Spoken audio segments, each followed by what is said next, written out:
Okay, so good evening to everybody. Welcome again to our course preview for the Master of Arts in Buddhist Studies. So my name is YP or Yue Peng, but I go by my initials. I'm just going to introduce myself shortly and then also the rest of the lectures before we go on to some of the content to cover. So I'm the programs manager here at the Buddhist Library. So I manage all the Dharma programs that take place here. So the emails and the communications that you have been getting regarding the masters, that comes from me. So I'll be helping to coordinate admissions as well as the rest of the program together with the team of part-time staff that we have at the library. So I just want to take some time to introduce each of the lecturers. And then later on, they will share more about themselves and the modules that they are teaching as well. So firstly, I just want to introduce Venerable Dr. Wiloye Wimalajothi. So, or Bante Jyoti, as he is known to us. Bante Jyoti is the resident monk here at Buddhist Library, and he's a senior lecturer at the Buddhist Library Graduate School. So, putting the spotlight on Venerable Paññāloka. So, Bante Paññā, as we call him, is the new resident monk at the library. So we invited him over to Singapore to help teach the master's course. So we're happy that he's here. Prior to joining us, he was a lecturer at the International Buddhist Academy in Sri Lanka. So very happy that he's here with the library. So next we have Dr. Rathnasiri Rathnayaka. So very happy that he's with us as well, because he's the coordinator for many of the graduate programs, or actually all the graduate programs in Singapore. He's the head of the Department of Buddhist Thought at the PGIPBS. So you'll hear this acronym repeatedly, PGIPBS, which is the Postgraduate Institute of Pali and Buddhist Studies at the University of Kelaniya, and he's a senior lecturer there as well. And last but certainly not least, Professor Wasantha Priyadarshana. So Professor Wasantha, he's the Professor of Buddhist Culture at PGIPBS. He holds many substantial appointments in the university and in universities across the region as well. He coordinates masters in Buddhist counseling and other Buddhist counseling programs for the university. And I think some of you may have attended his programs at Mangala Vihara as well. So we have him helping to teach the course as well.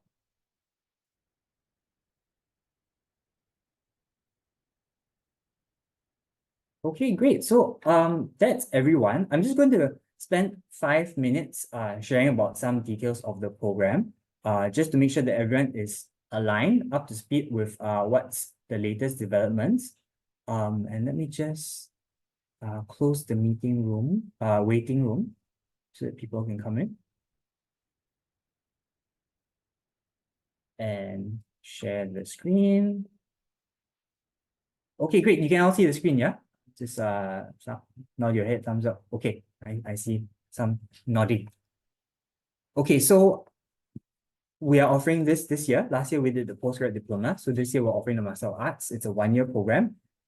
It's awarded by the PGIPBS and it's conducted by the Buddhist Library Graduate School in Singapore. So we'll be covering these things this evening. Just some basics about the program, just to align everybody, and then we can go on to some sharing and then some questions if you have questions. And I'm sure that you have questions actually about the program. So just to share an overview, this is one of the many programs that the Buddhist Library offers. So for us, it's an avenue for participants to deepen their understanding of Buddhism. It also paves the way for admission to MPhil and PhD in Buddhist Studies programs. So Buddhist Library is helping to support these programs. MPhil is a higher degree by research. You write a 50,000 to 75,000 word thesis. PhD is longer. That's what those programs are, and those are research programs. I just want to announce something. I think the majority here in this meeting room have formal qualifications in Buddhist studies, but we're trying something new this year, just to let everyone know. So we are opening the MA up to those who have a bachelor's degree, but not any other qualification in Buddhist studies. So if you have a bachelor's degree in any field, you can enter the program. So we are trying this, and this is aligned with the University of California's current admission process. So hopefully this accommodates more persons to enter. You don't have to worry about copying this down for those who don't meet the earlier requirements that are stated. We'll send this to you. We're just going to ask those persons who are applying with just a bachelor's degree to send a CV. So just a document and list down your past involvement in Buddhism, courses you may have taken, volunteering.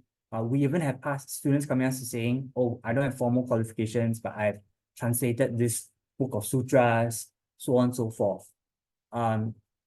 So just list that down in a CV, state the dates. That helps us to better plan for this year's round of the masters.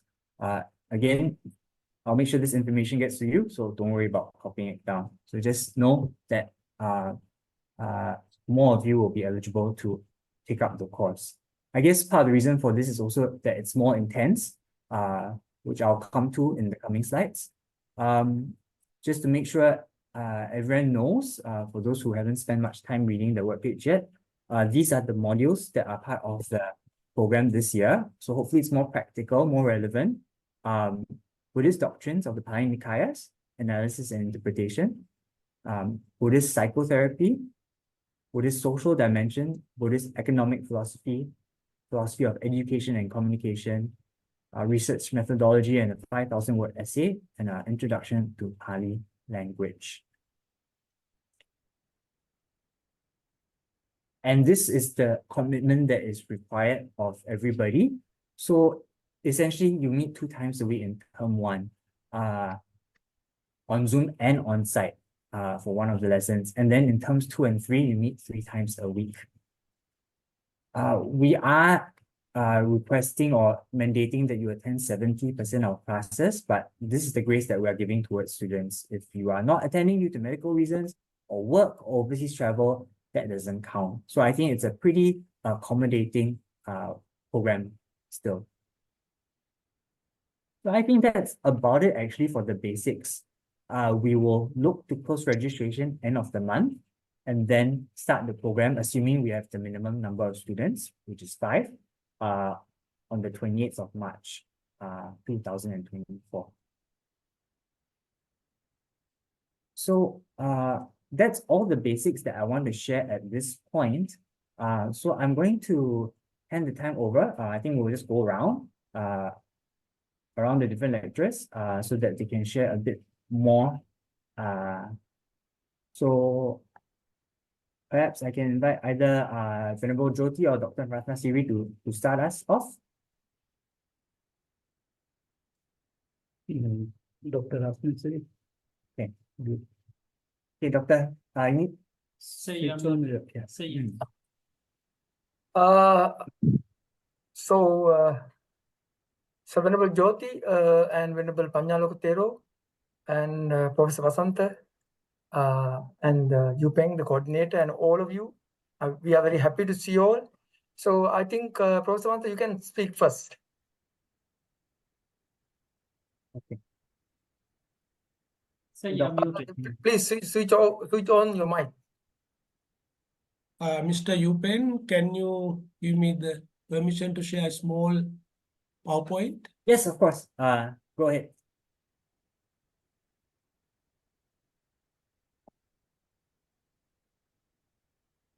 Okay, can you see the PPT? Yeah, it's clearly seen. Okay. So actually, when it comes to the subject, Buddhist psychotherapy, it's a very interesting subject area. So in this subject area, actually, we are going to understand Buddhist teaching from a counseling and psychotherapeutic overview. So in this, actually, you can, I really invite you to embark kind of a new journey on actually Buddhism with the perspective of psychotherapy. So in this subject area, you will be taught to understand how early Buddhist teachings, how fundamental tenets of Buddhist teachings could be utilized, could be applied in the field of counseling and psychotherapy.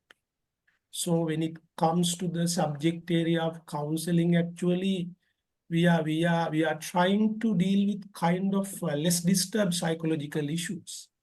So later on, you will be taught that not only for the less disturbed psychological issues, but Buddhist teachings could be really applied for a kind of more disturbed psychological issues too. So then after that, we can try to understand how Buddha has played his spiritual role as a great spiritual psychotherapist. So there are very interesting subject area. This is a new subject.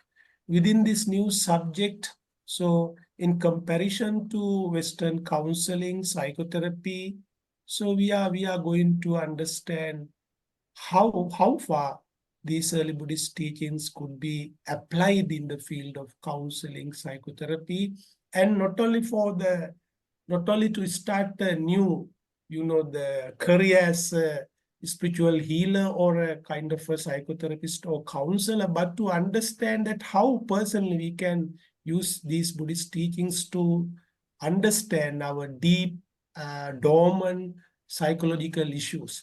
There are very interesting topics in this subject area. What is counseling? What is psychotherapy? Buddha is a great psychotherapist, and when it comes to the kind of Four Noble Truth, when it comes to the Four Noble Truth, you can see that the Four Noble Truth as the psycho actually pathology. So as the psychopathology. So when it comes to the dukkha as the kind of problem, there are physical, psychological, and cosmic issues. So within the discussion of dukkha, we try to understand dukkha from various perspectives, the intrinsical suffering, the fabricated suffering, the kind of cosmic suffering. There are very interesting discussion when it comes to the dukkha. Then when it comes to the samudaya, we really try to understand the second truth as the psychopathology, the lobha, dosa, moha as the causes of psychological issues. Then I have a little bit changed the system. Then I took the last one as the third one. So the treatment, the magga as the treatment. So there are the sila as the behavioral transformation, samadhi, a kind of a mental development, panya as the cognitive transformation. So then later we come to the recovery, the nirodha.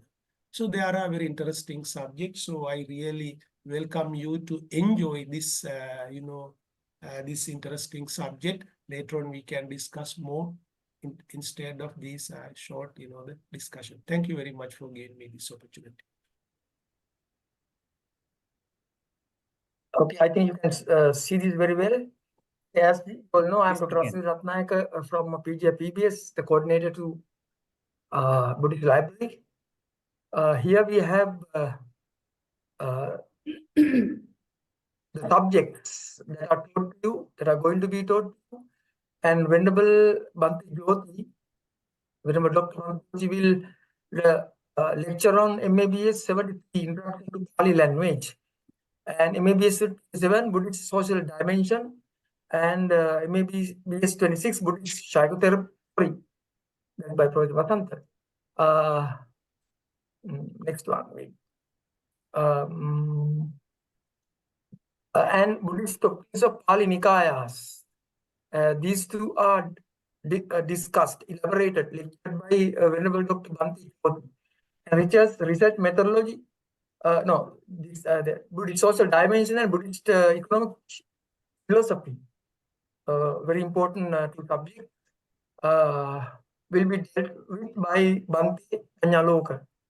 And I'm going to lecture on MABS 40, that is Buddhist philosophy of education and communication, and which is a very important component for the next step of your journey, as Professor Wasantha says, as MPhil and PhD. So research methodology and extended essay, that's 72. Yes, as far as Buddhist philosophy of education and communication is concerned, this is a very good subject from a very interesting perspective.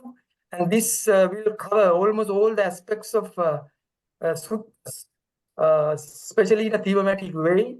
So when talking about the objectives of Buddhist education, that is for the development of individual, development of society, and development of both. That Atmaratta Vihatta. So that is the basic idea there. And the core principles which is found there is none other than the Sila Samadhi Paññā. Okay, and I will elaborate very interestingly when it comes to lectures. And then this one Buddhist, yes, next one. Under the MABS program, research, methodology, and extended essay, which is a very, very important component that is to be mastered by you all.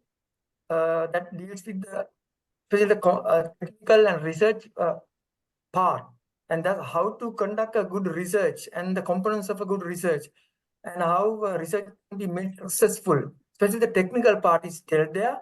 So let's do it in a very interesting way. So that's the overall idea I have to say, but I'd like to say something regarding the entire program. So under each subject, you have to, now this is a paper. So in the examination, you have to get 50 marks. Am I correct, Professor Wasantha? Yeah, 50 marks from the paper. No, sorry, 60 marks from the paper. And there are assignments for each module. Let's say introduction to Pali language, there are 2 assignments. Buddhist social dimension, assignment.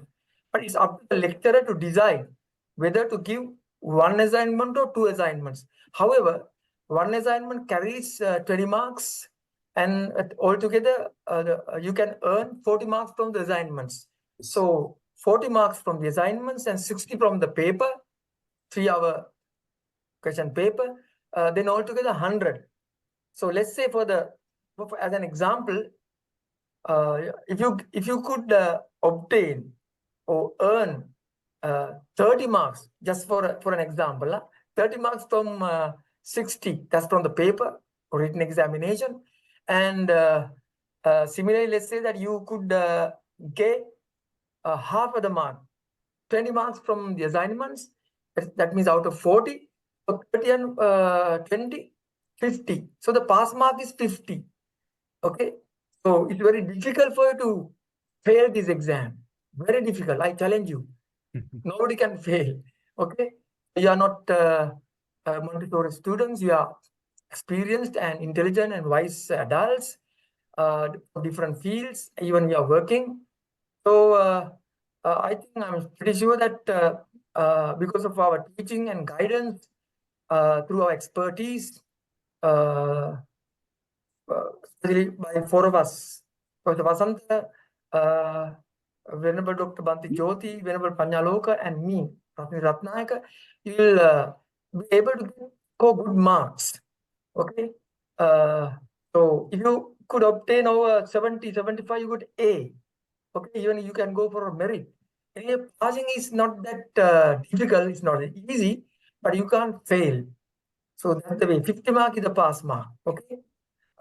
So we'll decide together whether to give 1 assignment, 2 assignments. Anyway, the allocated mark for assignments for both assignments 40. We can decide later on. We can put our heads together, I mean the lecturers, and come to a conclusion that we can offer 40 marks through 1 assignment. That's for the easiness and convenience that can be reached later on. Anyway, so the lectures are there. And one very nice thing that I have to share with you is that this time I have planned as the coordinator, and I'm going to get the support of all the lecturers. This time we are going to help you with how to answer a question properly in a systematic way, wise way. That means although you are able to gain knowledge, even you don't have to worry too much about keeping all these in your mind. I mean, memorizing. Okay. So there's a systematic way of keeping things, and just keep in touch with the information that is provided to each of the course. So what you have to do, and towards the end of the course, when the let's say exam is around the corner, we will help you how to understand the question. I mean, the proper understanding of the question, and the methodology, and how to organize the information in the question, and what is the correct format we can use in writing. I repeat, proper understanding the question. Usually there are two aspects in a question: major focus and the minor focus. And the second is organizing information, data that is known to you in a very interesting way. That's very important. And then the use of the correct format answer. So we are going to help you through workshop and kind of sort of exercises. Okay. Yeah, that's the way. And even regarding the assignments, we will even help you how to organize your assignments. Even there, how to what kind of format we are going to use, and how you organize your information or data that's relevant to the theme of the topic there. And one thing I like to share with lecturers is that even we had a discussion at the board today, held at PGIPBS. We can actually introduce you the topics for the assignments a little earlier. Okay, a little earlier, and we can actually even help you and make you aware of how to do it. So to sum up what I want to say, so it's not that easy to pass the exam, but it's not that difficult. So under our guidance and even the strategic ways and means, and even through our expertise, we'll be able to guide you. And even keeping in mind that even you can continue. That's something that we not talk now, but after passing this, you can right away go on to MPhil, even giving pending results. Okay, pending results. So here this is a written examination together with an essay, excellent essay. MPhil means no exams, PhD means no exam. And this will be a concrete, a very strong foundation for MPhil and PhD. So inviting you all to read with Buddhist Library with very energetic coordination by Yu Peng, and under the direction of Venerable Rathnayaka and our resident monks, Venerable Wiloye and Paññāloka, and especially with the expertise of Professor Wasantha, teaching a very, very interesting and very practically important subject. We can proceed. So wishing you all the best. I wind up, and thank you for giving me this opportunity. Yeah, we can have much more. If you need much more elaborations, yes. So let's invite Venerable Bhante Jyoti and Paññāloka to share their ideas if they have. And do you like to add anything, Professor Wasantha? Yes, Dr. Rathnasiri, I think in our practice, when it comes to the PGIPBS, we are giving 2 assignments. For each assignment, we are giving 15 marks. So altogether, that is no. With this actually here, that is Buddhist MABC counseling. No, this no, one 2020. For the Buddhist studies also, even we can count their participation, so we can give the that's great. That's great. Yeah, that's advantages by students, no? Because now we take into consideration 70% attendance. Yes. We give That's 10 great. marks. Then for the 2 assignments, 30. Then altogether 40 from the exam, 60. Yeah, that's great. That's very good for our evaluation method in Sri Lanka. Yeah, we can come to that kind of agreement. Yeah.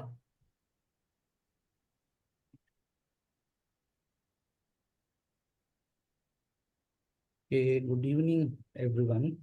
Venerable Paññāloka, Professor Wasantha, and Dr. Rathnasiri. I'm going to teach 2 modules. Number 1 and last time. First one and last one. First one Buddhist Doctrines of the Pali Nikayas, Analysis and Interpretation. And the other one, the last one, MABS 73, Introduction to Pali Language. I talked to YP and also Dr. Rathnasiri. I want to teach the first one is Pali language, because 30 hours is not enough. That's why I continue it even in the second semester. 30 hours not enough. And this is the new language for students. And at least I want to teach 30 hours, 40 hours, 10 hours, even in second semester.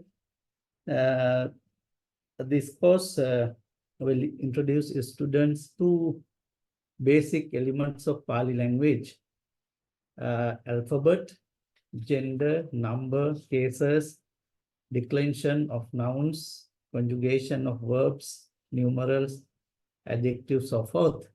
And especially we want to conduct this class here at the library, because I want to use the whiteboard. Otherwise, I cannot teach Pali language. You have to come to the library and you have to practice and have to do more exercise. And this one way is easier. For the exam, we can give like a translation, 2 translations, one English to Pali, the other one Pali to English, and also one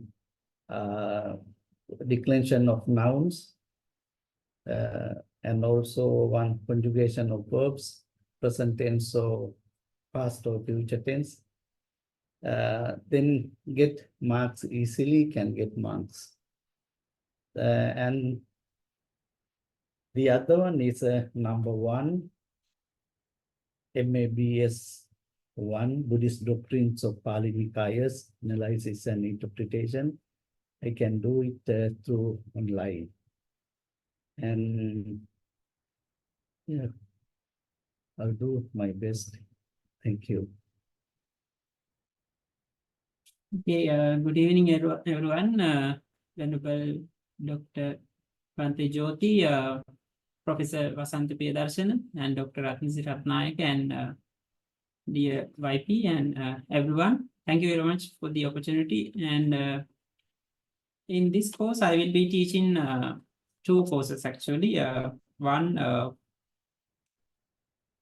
MBBS 27, Buddhist Social Dimension, and the other is MABS 33, Buddhist Economic Philosophy. So the prospectus will be sent to you soon, and you can go through the prospectus and know about the course details. And I hope, I will be meeting you in the second term, not in the first term, because there will be only 2 course modules in the first term. So I will be meeting you all in the second and third terms. And I hope it will be really interesting, because Buddhist economics is a really interesting subject, and social dimension also, because they are engaged, right? They are engaged subjects. And looking forward to seeing you in the class and discuss most important details. Thank you. Thank you very much. Yeah, okay, yeah, that's very nice. So actually, the selection of these modules are very, very is of great importance. The subject that Bhante Jyoti is going to teach is lay the foundation for the entire course, because it's Pali. And first one also is a compulsory. Module number 1. Economic philosophy are very practical one. And what's Professor Wasantha is going to teach you is really practical, and even it will be helpful for you even to have good careers in your future with that. Okay, so this is a good combination as far as we can have experience. According to our experience, it's a good combination.